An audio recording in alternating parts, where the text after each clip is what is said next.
من الشیطان الرجیم بسم اللہ الرحمن الرحیم والسابقون السابقون اولئک المقربون صدق اللہ العظیم وصدق رسولہ النبی الکریم ان اللہ وملائکتہ یصلون علی النبی یا ایھا الذین آمنوا صلوا علیہ وسلموا تسلیما الصلاۃ والسلام علیک یا سید یا رسول اللہ وعلی آلک واصحابک یا سید یا حبیب اللہ الصلاۃ والسلام علیک یا سید یا نبی اللہ وعلی آلک واصحابک یا سید یا نور اللہ اللہم صلی علی سیدنا و مولانا محمد معدن الجود والکرم وآلہ وصحبہ وبارک وسلم۔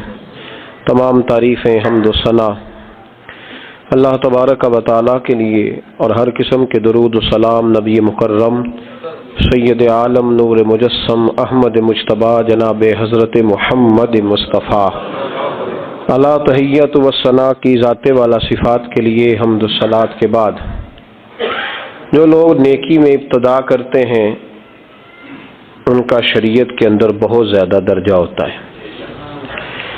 جو پہلے آتے ہیں اور سبقت لے جاتے ہیں نیکیوں میں، اللہ اور اللہ کے رسول کی بارگاہ میں ان کے بڑے مرتبے ہیں۔ کچھ لوگ انتظار کرتے رہتے ہیں کہ سارے لوگ جائیں گے تو پھر ہم جائیں گے، سارے لوگ نیکی شروع کریں گے تو پھر ہم کریں گے۔ حالانکہ نبی کریم علیہ الصلوۃ والسلام نے فرمایا جس نے دین کے اندر کوئی خیر کا کام شروع کیا، جتنے لوگ اس کی اتباع میں اس کام کو کریں گے اللہ تبارک و تعالی ان سب کا اجر بھی شروع کرنے والے کو عطا فرمائے گا۔ اگر محبوب پاک کے وصال کے صدیوں بعد امام بخاری حدیث پاک کی کتاب بخاری شریف تصنیف کرتے ہیں تو اب قیامت تک جو آدمی بھی بخاری پڑھے گا اور اس کو پڑھ کے کسی حدیث پر عمل کرے گا اس تمام کا ثواب اللہ امام بخاری کو عطا فرمائے گا۔ خیر کا کام کرنے میں جلدی کرنی چاہیے، آگے بڑھنا چاہیے۔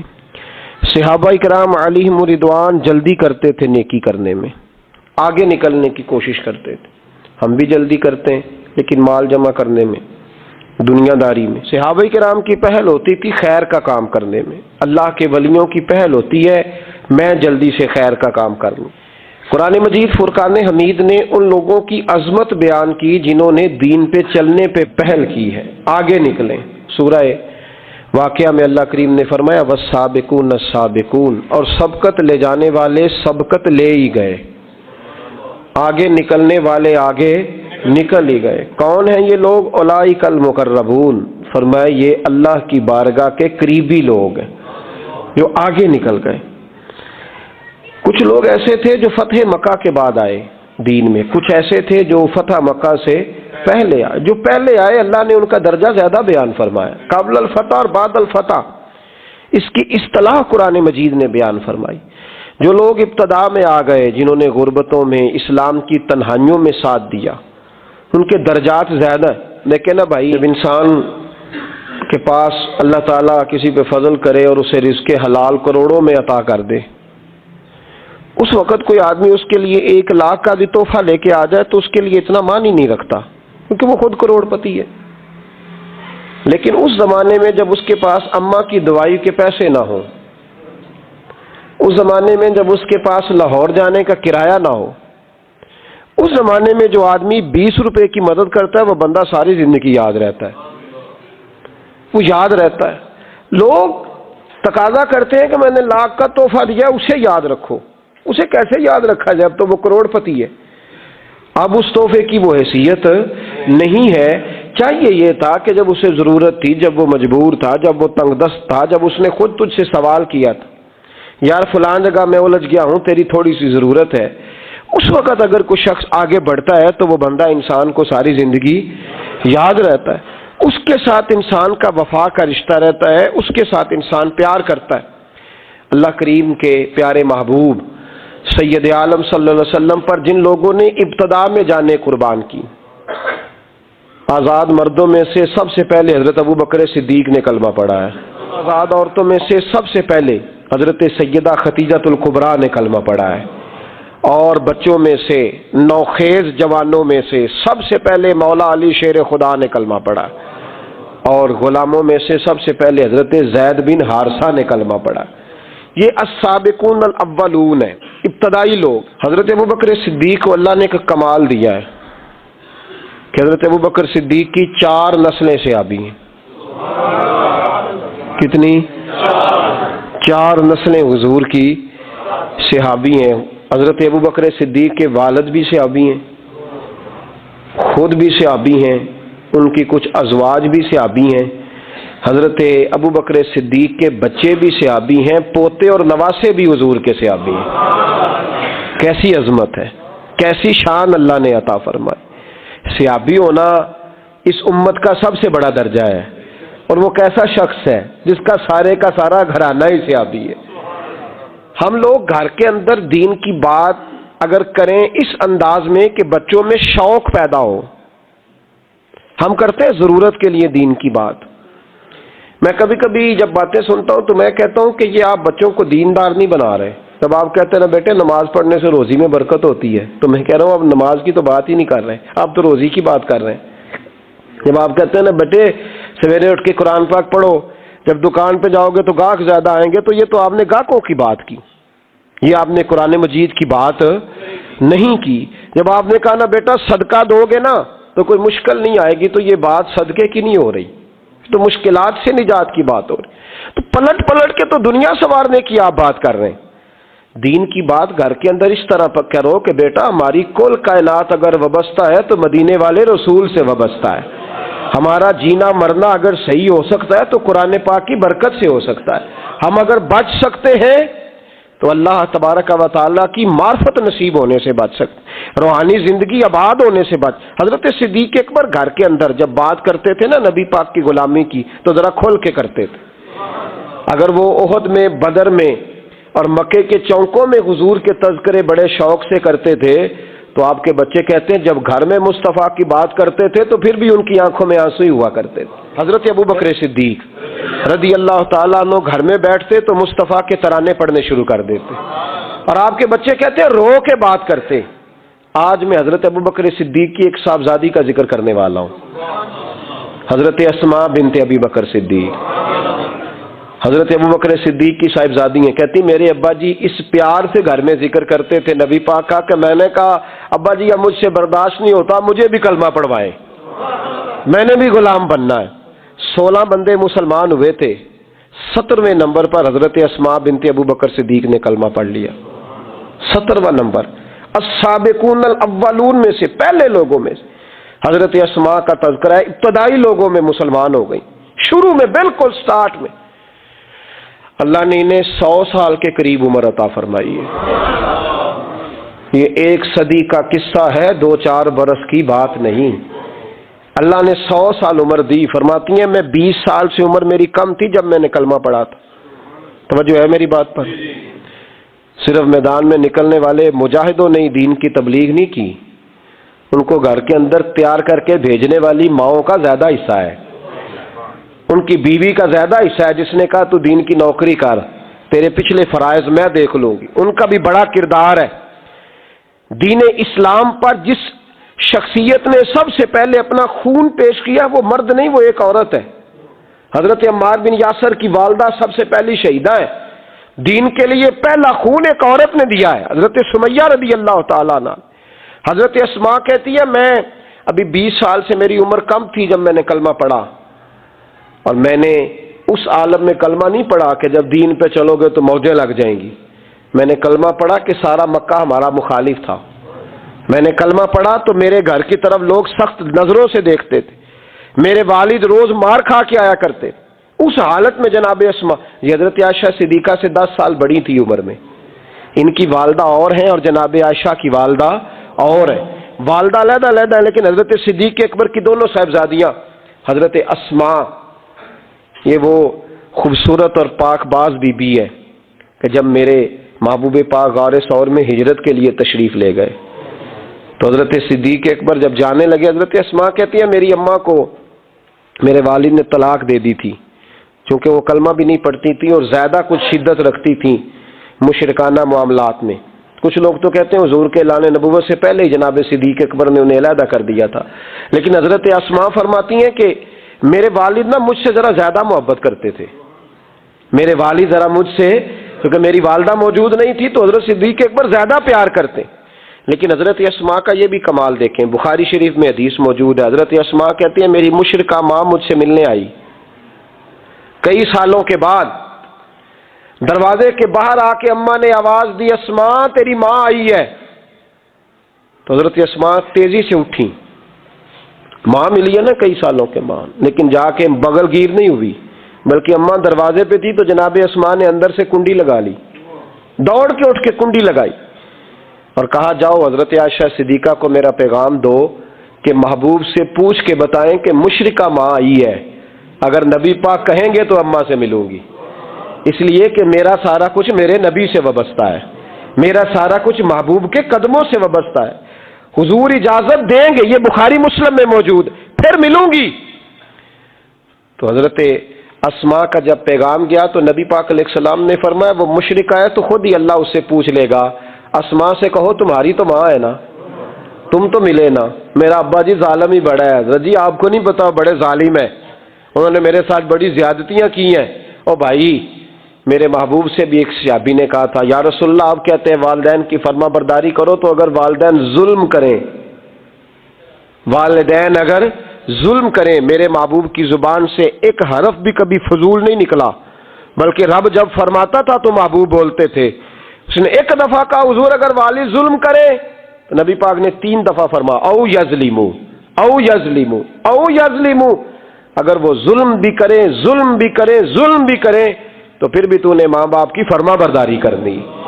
3 دفعہ محبوب نے ارشاد فرما۔ حضرت اسماء کہتی ہیں حضور نے فرمایا تیری تو والدہ ہے نا تو میل، پھر پیغام بھیجا کہ یا رسول اللہ وہ کچھ تحفے بھی لائی ہیں، اگر اجازت ہو تو قبول کروں، فرمایا تیرے لیے اجازت ہے۔ حضرت اسماء اتنی مضبوط مسلمان تھی کہ اماں مشرکہ تھی، لیکن اس کے قریب جانا انہوں نے پسند نہ کیا جب تک حضور اجازت نہ دے۔ فرماتی ہیں جب میرے ابا جی ہجرت کے لیے جانے لگے نا غار ثور پہ تو میری ڈیوٹی لگا گئے، کہنے لگے بیٹی تو بڑی ہے، پیچھے ذرا خیال رکھنا۔ کہتی 60,000 دینار تھے گھر میں، والد گرامی جب گئے تو ہر چیز ہی ساتھ لے گئے، ایک پیسہ نہیں چھوڑ کے گئے۔ کہتی میرے دادا نابینا تھے حضرت ابو قحافہ، بعد میں مسلمان ہو گئے، وہ آئے اور آ کے کہنے لگے اسماء تیرا ابا سارا کچھ لے گیا ہے، کچھ چھوڑ کے بھی گیا ہے۔ تو کہتی ہیں میں اب پریشان ہو گئی، کیا جواب دوں، دادا جی بوڑھے یہ تو احتجاج کریں گے۔ کہتی ہیں کہا نہیں نہیں بڑی خیر ہے، بڑا کرم ہے، کہا نہیں مجھے بتا کچھ چھوڑ کے گیا ہے، مجھے امید نہیں ابو بکر کچھ چھوڑ کے جائے گا، اور جب محمد ابن عبداللہ صلی اللہ علیہ وسلم پہ خرچ کرتا ہے تو ہر چیز ہی لٹا دیتا ہے، بتا کچھ چھوڑ کے گیا ہے۔ تو حضرت اسماء کہتی دادا جی بوڑھے تھے تو مجھے تجویز آئی، میں جلدی جلدی سے اٹھی، چھوٹے چھوٹے روڑے میں نے کہ گھڑے میں رکھے، اس کے اوپر میں نے ٹاٹ ڈال دیا، میں نے کہا دادا جی پیسے ہیں، ان کا بازو تھام کے تو میں نے وہاں لگا دیا ٹاٹ کے اوپر۔ کہتی ٹاٹ کے اوپر لگایا، یہ نہیں بتایا نیچے کیا، میں نے کہا یہ دیکھیں، کہنے لگی اچھا اچھا ٹھیک ہے، میں نے یہ نہیں کہا پیسے ہیں، غلط بات بھی نہیں کی، دیکھیے۔ کہتی ہیں دادا جی کو تسلی ہو گئی، وہ مطمئن ہو گئے، وہ مطمئن ہوئے تو میری آنکھوں میں آنسو آ گئے، میں رو پڑی، میں نے کہا دیکھو رب کریم اس عمر میں مجھ سے کیسی خدمتیں لے رہا۔ جوان بیٹی یہ ہمارا ہنستا بستا شہر ہے اور سارے اپنے ہیں ہم آپس میں، لیکن کسی کی جوان بچی اس محلے دار سے جس کو وہ بچپن سے جانتی ہے، کونے میں جوان بچی 20-22 سال کی اگر ماچس لینے چلی جائے تو شور ہو جاتا ہے، وہ بیٹی نکل آئی ہے جی، ابا جی شام کو گھر آئے تو محلے دار غیبت کریں گے، بیٹی تیری جوان وہاں کھڑی تھی آج سبزی لینے آئی تھی ماچس لینے، ابا درہ نکال لیتا ہے، بیٹی کیسے باہر چلی گئی؟ بھئی اپنا محلہ ہے، سارے اپنے لوگ ہیں، کیوں پھر بھی نہیں جا سکتی؟ کیسے گئی؟ 5413 فٹ اونچی غار ہے غار ثور، اور جب ہم وہاں جاتے ہیں تو تجربہ کار حاجی مشورہ دیتے ہیں، کہتے ہیں سویرے سویرے جانا فجر کی نماز کے وقت، ورنہ دوپہر میں جانا بڑا مشکل ہوتا ہے۔ 3 بوتلیں بغل میں پانی کی، رستے میں 4-5 جگہ جو ہے وہ بیٹھنے کی جگہ بنی ہوئی ہے، وہاں ڈھابے ہیں چائے کے، بوتل کے، پانی کے، رستے بن گئے۔ لیکن جب حضرت صدیق اکبر نبی پاک کو لے کے گئے، کوئی رستہ نہیں تھا، دشوار گزار گھاٹی تھی، کہنے لگے محبوبہ آپ کو تکلیف ہوگی، آپ میرے کندھوں پہ بیٹھ جائیں، پبا پہاڑ قدم نہیں جے لاؤندا تے 100 پہاڑ تے چڑھیا جاندا، او پیا جاندا جے یار نبی دا، اے اصلی دلدار نبی دا۔ حضرت صدیق اکبر حضور کو لے گئے، کی ڈیوٹی لگائی، فرمایا اسماء میں نہیں چاہتا، پریشانی جتنی مرضی ہے، ایمرجنسی جتنی مرضی ہے، پر میری محبت گوارا نہیں کرتی کہ حضور سرکے اور کھجور پہ گزارا کریں، بیٹے تازہ کھانا پکا کے پہنچانا ہے۔ 5413 فٹ اونچی غار اور دن کو ڈر آئے، حضرت اسماء کہتی ہیں میں روز تازی روٹی پکاتی، کھانا تیار کرتی، جب دنیا سو جاتی تو میں پہنچا کے آتی۔ کون حضرت ابوبکر صدیق کی محبت کا اندازہ کرے گا؟ کون اس گہرائی تک جائے گا؟ حضرت اسماء کہتی ہے ایک دن کپڑا ہی کوئی نہیں تھا گھر میں، عورتیں نا سینہ بند باندھا کرتی تھی، عرب کے لوگ کھلے کپڑے پہنتے تھے تو کمر بند باندھتی تھی، اسے نطاق کہتے تھے۔ حضرت اسماء کہتی ہے میں نے اسے پھاڑا، آدھے میں روٹی باندھ لی اور آدھا میں نے کمر کے ساتھ باندھ لیا، جب لے کے گئی نا، یہ بخاری ہے، تو حضور نے دیکھا، حضرت ابوبکر نے دیکھا کہ بیٹے یہ تو سینہ بند ہے، کہا ابا جی آدھا وہاں ہے آدھا میں نے باندھا ہوا ہے، تو محبوب نے فرمایا تو ذات النطاقین ہے، تو 2 کمر بند والی ہے؟ فرماتی ہیں میرا نام ہی پڑ گیا اس سے، 2 کمر بند والی۔ حضرت اسماء روز کھانا پہنچاتی، محبت بڑے امتحان لیتی ہے، کہتی ہیں میں بڑے وقار والے گھر کی مالک تھی، میرے والد قبیلے کے سردار تھے، کاروبار کرتے تھے تو دولت بھی میں نے ہمیشہ دیکھی تھی، کسی کی طاقت نہیں تھی بری نظر سے دیکھ سکے، لیکن حضرت اسماء کہتی ہیں رب کریم نے ہم سے آزمائش لی۔ دوسرا دن تھا، حضور کو غار ثور میں گئے تو ابو جہل دروازے پہ آیا، بہت سارے کفار اس کے ساتھ تھے۔ او بھائی اس کیفیت کو ذرا سمجھ تو صحیح، اس انداز کو کبھی سمجھ تو صحیح، کس بات کی دشمنی لے رہے تھے؟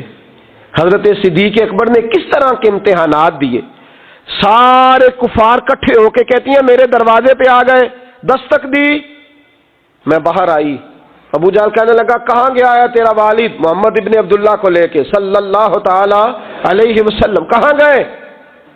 جناب اسماء کہتی ہیں اب میرے لیے بڑی مشکل ہو گئی، جھوٹ بولتی ہوں تو شریعت نہیں بچتی، سچ بتاتی ہوں تو وفا نہیں بچتی، کدھر جاؤں؟ کہتی ہیں پیروں میں زنجیریں ہیں، غلط بات کیسے کروں؟ اس نے پھر پوچھا بولتی کیوں نہیں، کہاں گئے؟ میں خاموش تھی۔ تیسری بار پھر پوچھا کہاں گئے ہیں وہ؟ جناب اسماء کہتی ہیں میں نے فیصلہ کر لیا، شریعت بھی بچانی ہے وفا بھی بچانی ہے، دونوں چیزیں بچیں گی، بولو کہاں ہے؟ یہاں تو لوگ مرد ہو کے دین کے لیے نہیں ڈٹتے، اور 1 منٹ کے لیے بھی عقیدے پر مسلک پر ڈٹنے کو تیار نہیں ہوتے۔ لوگ دیکھتے ہیں مجلس کس طرح کی، اس طرح کا رنگ اختیار کر لیتے ہیں۔ جناب اسماء ڈٹ گئی، جناب صدیق اکبر کی صاحبزادی، اور کہتی ہیں ابو جہل نے جب کہا نا بتا کہاں ہے، فرماتی ہیں پتہ نہیں خدا نے مجھے کتنی قوت عطا فرمائی، میں بولی اور بول کے کہا میں ابو بکر صدیق کی بیٹی ہوں، میں جھوٹ نہیں بول سکتی۔ کہنے لگی ابو جہل سن، مجھے پتا ہے وہ دونوں کہاں ہیں، پر میں تمہیں بتاؤں گی کوئی نہیں، مجھے پتا ہے پر میں تمہیں، ہو ہلکا یارا تو برے شم کی طرح نرم، رزم حق کو باطل ہو تو فولاد ہے مومن، پتا ہے مجھے وہ کہاں ہے، پر جرت ہے تو پوچھ کے دکھا۔ کہتی ہیں چونک تھا مکے کا اور میرا عزت والا گھرانہ تھا، پر ابو جہل نے بھرے بازار میں میرے منہ پہ تھپڑ مار دیا۔ کہتی ہیں میرے کان میں بالی تھی، نیچے پتھر تھا، میں اس کے اوپر گری تو میرا کان پھٹ گیا، لوگوں نے ابو جہل کو پکڑا لے گئے۔ فرماتی ہیں وہ آزمائش بھی میں نے دی، امتحان بھی دیا، پھر میں اندر آئی اور میں نے پھر اپنے اس بہتے ہوئے خون کو اپنے کپڑے کے ساتھ صاف کیا، منہ کو لپیٹا اور پھر میں کھانا پکانے لگی۔ کہتی ہیں اسی طرح کھانا پکایا، اسی طرح تیاری کی۔ غار ثور پہ جو پہنچی تو ابو بکر صدیق نے لپٹا ہوا منہ دیکھا، بیٹی کو تکلیف میں دیکھے اور پھر باپ رات سو جائے، یہ ہو نہیں نہ سکتا۔ تو کہا اسماء بیٹے چہرے کو کیا ہوا، کیا بات ہے؟ عرض کی کچھ نہیں ابا جی۔ فرمایا نہیں بیٹے کوئی تکلیف ہے، کوئی چوٹ ہے؟ نہیں ابا جی کچھ نہیں۔ حضور نے فرمایا اسماء کھول نہ بیٹے چہرہ کیا ہے؟ جناب اسماء نے کپڑا ہٹایا تو خون بہنے لگا۔ کیا ہوا؟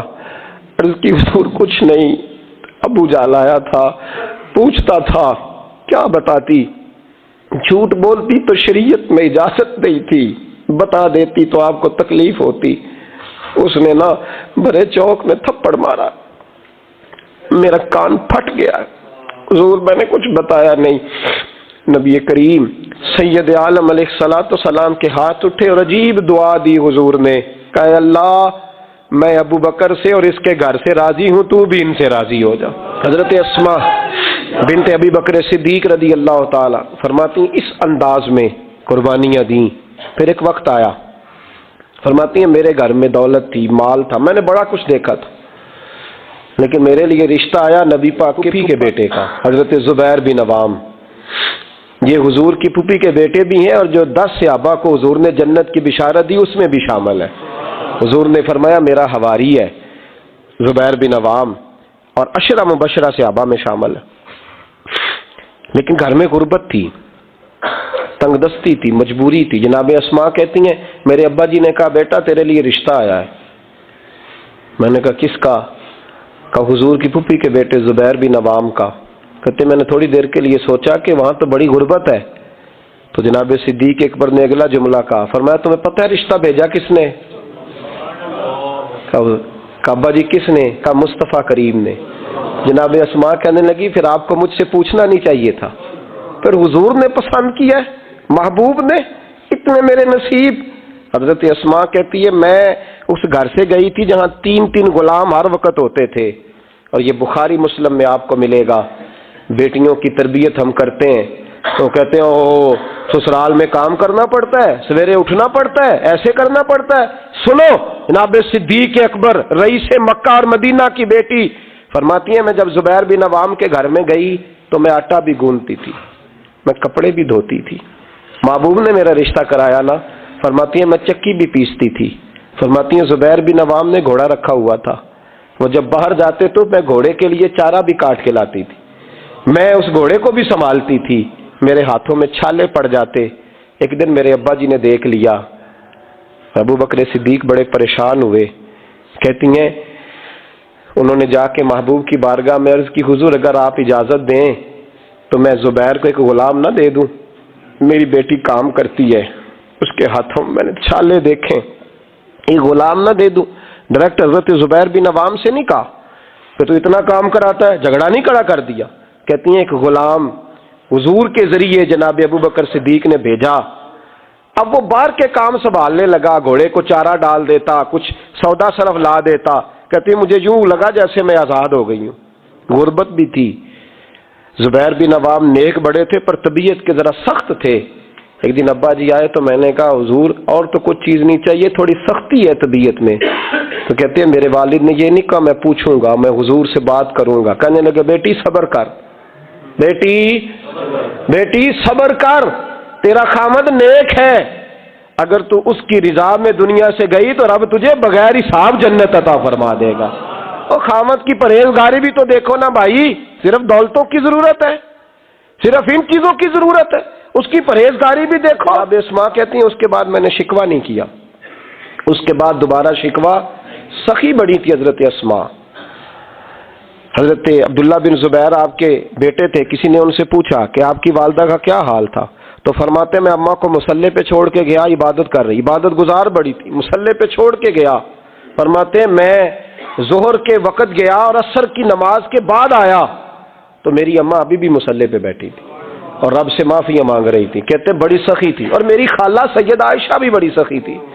حضرت عبداللہ بن زبیر فرمانے لگے دونوں میں ایک فرق تھا، حضرت عائشہ جب سخاوت کرتی تو کچھ پیسے جمع کر لیتی، ایک ہفتے کے پیسے جمع کر کے جوڑ کے کہتے چلو کسی غریب کا کچھ بن تو جائے، لیکن حضرت اسماء رکھتی نہیں تھی، کہتی تھی روز ہی دینے ہیں، چاہے ایک دینار ہے میں موجود ہے۔ جب ان سے پوچھا گیا ایسا کیوں کرتی ہو تو کہتی ہے میں ایک دن نبی پاک کی بارگاہ میں نا کچھ پیسے دینے لگی تو میں نے 2-3 دفعہ گنے، کہا حضور جی کچھ دینار رکھ لیں، تو محبوب فرمانے لگے اسماء اللہ کے رستے میں گن گن کے نہ دے، ورنہ وہ بھی تجھے گن گن کے ہی دے گا، تو اس کے رستے میں بے حساب دے، وہ بھی تجھے بے حساب ہی عطا فرمائے گا، اور بچا بچا کے نہ رکھا کر، دے دیا کر، تو اس کے رستے میں دیتی رہے، رب بھی تجھے دیتا ہی رہے گا۔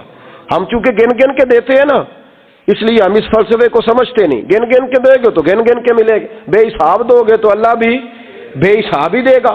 حضرت اسماء کی سخاوت، پرہیزگاری، فرماتی ہیں کہ میں جب مدینہ منورہ ہجرت کر کے سب لوگ چلے گئے تو مسلمانوں کے گھر میں نا بیٹیاں ہی پیدا ہوتی تھیں، تو یہودی عورتوں نے شور کر دیا کہ ہم نے جادو کر دیا، ان کے ہاں بیٹا نہیں ہو سکتا.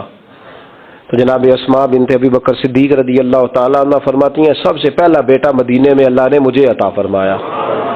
کہتی ہیں میں نے کہا جاؤ اس کے نانا کو خبر کرو.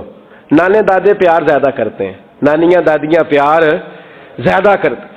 تو کہتی ہیں کہ میں نے نا کہا جاؤ نانا کو خبر کرو. تو کہتے ہیں جناب صدیق اکبر دوڑے آئے تو پہلے دن کا بچہ ہی اٹھا کے لے گئے. ابا جی بات تو سنے، میں ٹھہر جا سن لیتے. کہتے لپیٹا میرے عبداللہ کو لے گئے اور سارے مدینے کی گلیوں میں شور کر او یہودیوں نکلو باہر دیکھو، تم کہتے تھے جادو کر دیا ہے، اللہ نے ہمیں بیٹا عطا فرما دیا ہے، دیکھو اللہ نے بیٹا دیا. کہتی ہیں پھر سارا مدینہ گھما کے نا تو مصطفیٰ کے پاس لے گئے. کہا یا رسول اللہ دیکھیں اللہ نے نواسا دیا ہے. کہتی ہیں میرے بیٹے ابھی میں نے دودھ بھی نہیں پلایا تھا، میں نے کہا لے گئے ابا جی اور واپس بھی نہیں لائے.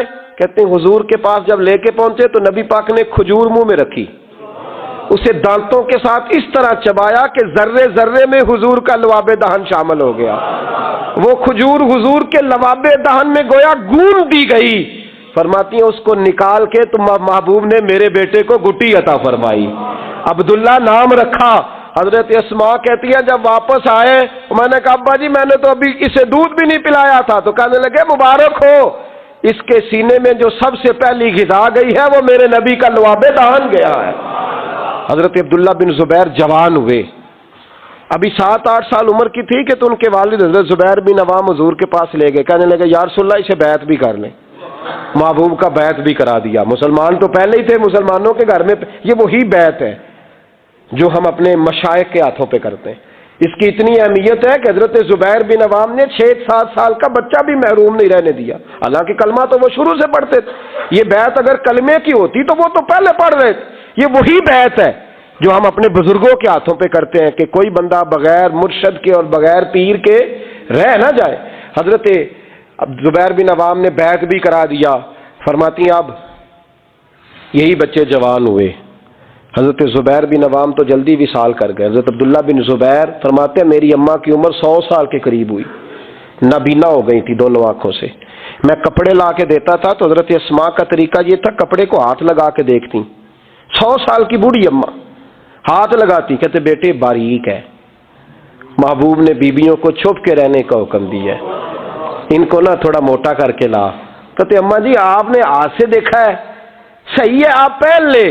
تو کہتے میری اماں رو پڑتی. کہتے بیٹا بی بی کا زیور اس کا پردہ ہوتا ہے، تو مہربانی کر مجھے موٹا کپڑا لا کے دے تاکہ میں اپنے آپ کو چھپا کے رکھوں. میں نے چھپ کے زندگی گزاری ہے، میں چھپ کے اللہ کی بارگاہ میں جانا چاہتی، مجھے پردے دار رہنے. امام حسین رضی اللہ تعالیٰ عنہ کی شہادت کے بعد ان کا جھنڈا حضرت عبداللہ بن زبیر نے اٹھایا، انہی کا جھنڈا. یزید جب مر گیا تو مکے مدینے اور حجاز کے جو سارے علاقے تھے ان لوگوں نے حضرت عبداللہ بن زبیر کے ہاتھ پہ بیعت کی تھی، جو حضرت اسماء کے بیٹے تھے، جناب صدیق اکبر کے نواسے تھے. وہ خلیفہ بن گئے، امیر بن گئے مسلمان. دوسری سائڈ پہ شام والی سائڈ پہ عبد الملک بن مروان بنا. اس نے یہ جو تعمیر کعبہ ہوئی ہے نا دوبارہ سے، جن بنیادوں پہ اب کعبہ ہے انہی بنیادوں پہ حضرت عبداللہ بن زبیر نے بیت اللہ کو بھی دوبارہ تعمیر کروایا تھا. کیونکہ یزید کی فوجوں نے جب حملہ کیا تو بیت اللہ کے کچھ حصے شہید ہو گئے، تو جناب عبداللہ بن زبیر نے اسے بھی دوبارہ بنوایا. عبد الملک بن مروان نے حجاج بن یوسف کو ان کے مقابلے میں بھیجا، لڑائی ہونے لگی، 5.5 مہینے جنگ ہوتی رہی.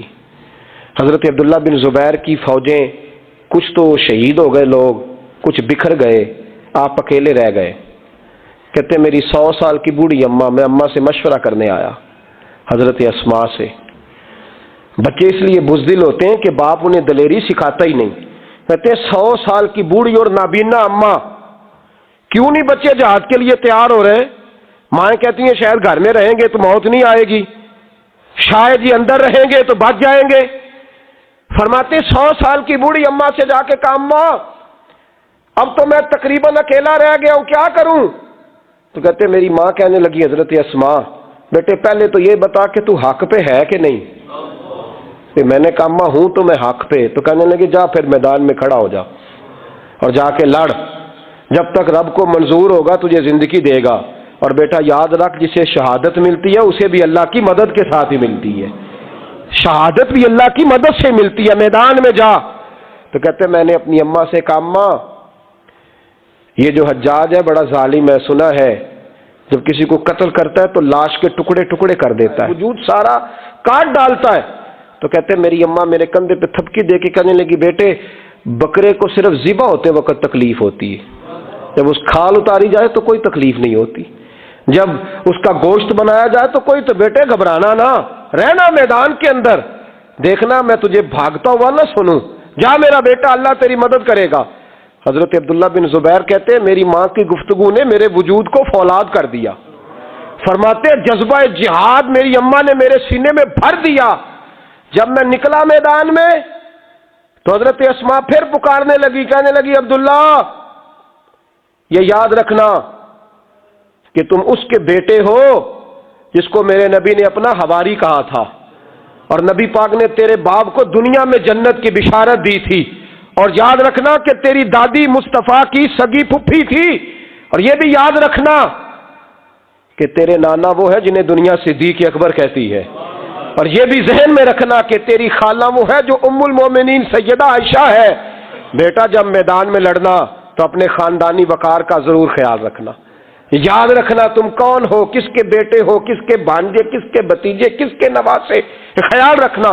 حضرت عبداللہ بن زبیر لڑے اور جب شہید ہو گئے تو حجاج بن یوسف نے ان کی لاش کو چوک میں لٹکا دیا. مکے کے چوک میں جہاں جنت المالا ہے اس چوک میں ان کی لاش لٹکی. 14واں دن ہو گیا لاش کو لٹکے ہوئے. تو عبداللہ بن عمر گزرے، فرمانے لگے یہ دیکھو شاہ سوار لٹکا ہوا ہے، اور دیکھو 14 دن بیت گئے، اس کے وجود سے جب بھی کوئی سونگتا ہے اسے میٹھی خوشبو ہی آتی ہے.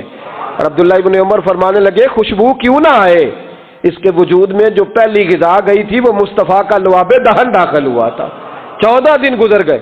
حجاج نے پیغام بھیجا حضرت اسماء کو میری بات سنو. آپ فرمانے لگی میں تو کسی کے پاس نہیں جاتی اور میں سرداروں کو کیا سمجھتی ہوں، جا دوڑ جا.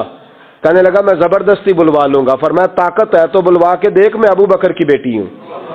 حجاج خود ملنے آیا اور آ کے کہنے لگا میرے بارے میں آپ کا کیا خیال ہے؟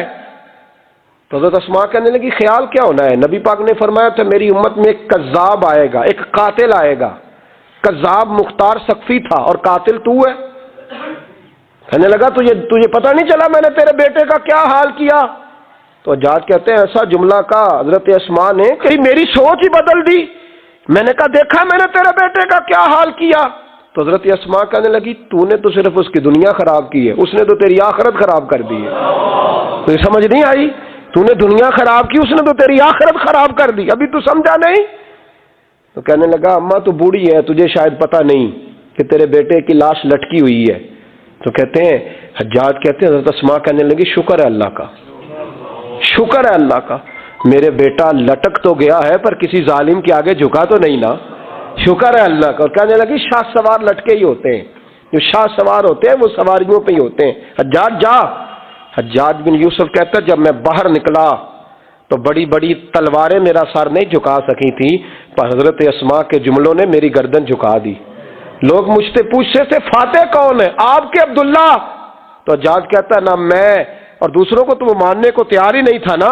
کہتا ہے فاتح دیکھنا ہے تو وہ ابو بکر کی بیٹی اندر بیٹھی ہے، وہ سب سے زیادہ فاتح، وہ فاتح ہے جس کا حوصلہ جوان ہے، جس کے سینے میں ایمان کی قوت تگڑی ہے، جو آج بھی ان اصولوں پہ قائم ہے جو مصطفیٰ نے دیے تھے.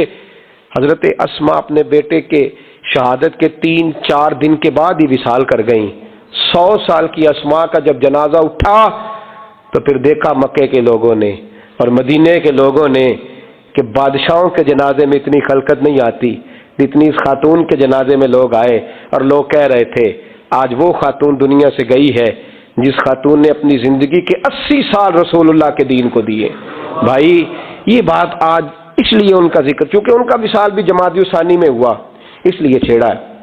اپنے گھروں کے اندر ہم نے تربیت کا، بیٹیوں کی تربیت کا وہ والا ماحول بنانا ہے جو حضرت اسماء بنت ابی بکر کا تھا. ہماری بچیاں کہتی ہیں دکھ ہی بڑے تھے، غربت ہی بڑی تھی، ساری زندگی ٹینشن کی نظر ہی ہو گئی، ہم کیسے جمع ہوتے. وہ تو امیر گھر سے غریب گھر میں آئی تھی. غربتوں کی ٹینشن نے کبھی انہیں پریشان نہیں کیا، بلکہ ان کے ایمان کو جلا بخشی، توانا رہیں. جب مائیں حضرت اسماء جیسی ہوتی ہیں تو بیٹے حضرت عبداللہ بن زبیر جیسے پیدا ہوتے. اتنے تگڑے اور دلیر بیٹے پھر دنیا کو ملتے. اپنی بچیوں کی تربیت کریں. سارا دکھ روٹی کا ہی ہے، دولت کا ہی ہے، جائیداد کا ہی ہے، کھانے پینے کا ہی ہے. اور بھی غم ہے زمانے میں محبت کے سوا، کچھ اور بھی توجہ کریں بھائی. یہ تو ایک جوز ہے، تو ایک جوز ہے صرف زندگی کا، باقی ساری زندگی تو آگے پڑی ہوئی ہے. ان کی تربیت کریں، اصل نہج پر انہیں سمجھائیں.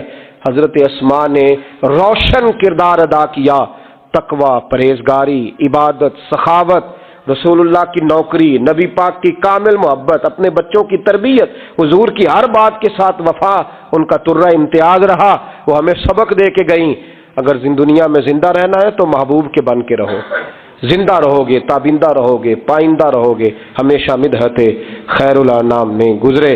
دعا ہے یہ عمر درود و سلام میں گزرے. آخر دعوانا الحمد.